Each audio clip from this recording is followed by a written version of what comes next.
received a total of 9 envelopes Dapat labeled. siguro kung mag-akusa siya ng ganyan, dapat may papel siya. Tulad ng ako, pag inaakusahan ako, pag sumasagot ako, binibigay ko yung I papel. think, I don't want to do this, but since siya na yung nagsabi, i-turn over ko na yung envelope.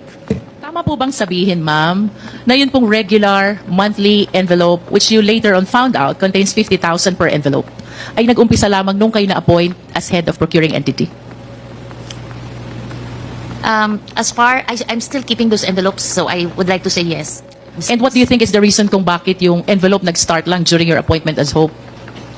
I think Bakit po walang envelope nung HR pa lang kayo? Tapos biglang nagka-envelope nung naging Hope kayo?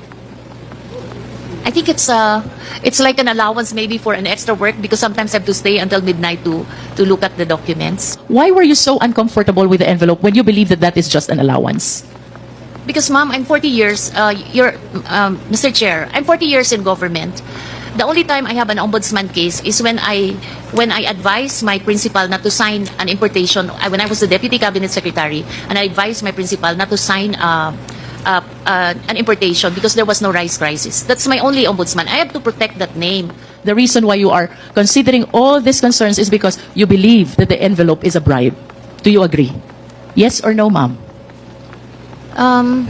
It's kind of harsh word to use, bribe, because if Or should I say, Oh, it is a means to influence your decision being the Hope? it could be. You said yes to that? You said it could be. Could be. I wish to manifest, Mr. Chair, that on the story, on the narration of the resource speaker about this envelope she received and she refused to open until the same is donated from February 2023 to September 2023 is a means actually to influence the decision of our resource speaker being the one who approved all the decision of the BAC in behalf of the DepEd Secretary.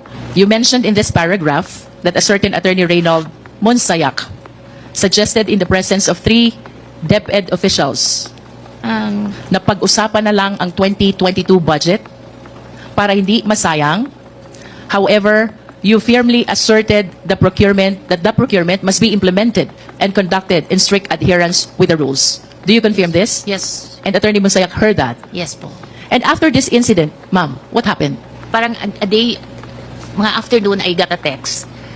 When I got the text, it was a familiar text because these were the same texts that is sent to those who are asked to leave as well. So when I arrived at the OBP's office in Mandaluyong, sinabi na there's this issue of a teacher that is in my office and some other issues. So kinat ko na lang si Yusek Sulaika, sabi ko, in my 40 years in government, I knew that I work on trust. So if the principal doesn't trust me anymore, then you don't have to find reason for me to go. So I'm ready to resign, to retire. For the record, ma'am, did you resign or did you retire? I'm being asked to resign. I did not. I retired. I You applied retired. for retirement. So when did you retire? Effective November 1. So that is 1 month No. from the supposed date when they you're don't. supposed to retire? They don't like 1 month. I was actually trying to ask for December 30, but they wanted. In fact, they wanted it on that day that they spoke to me. Sasang-ayon po ba kayo if I would say na yung pagtanggi nyo kay Attorney Reynald Monsayak na pag-usapan na lang yung 2022 continuing fund ang dahilan kung bakit kayo pinagre-resign ni Attorney Zulueta? That's very speculative, ma'am. From your point of view, ma'am, it can be right, it can be wrong, but from your point of view, It could be. it could be the reason. Dahil tumanggi kayo na pag-usapan ng 2022 continuing fund, posible na ito ang dahilan kung bakit kayo pinag-resign ni Attorney Zulueta. Dapat siguro kung mag-akusa siya ng ganyan, dapat may papel siya. Tulad ng ako, pag inaakusahan ako, pag sumasagot ako, binibigay ko yung papel. Gloria Mercado is a disgruntled former employee of the Department of Education. She was let go because of loss of trust and confidence sa Office of the Secretary. I think I don't want to do this, but since siya na yung nagsabi, i-turn over ko na yung envelope.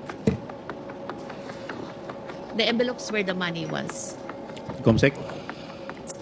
Comsec? So Paki- it's 9 envelopes. Kuha po yung So envelope.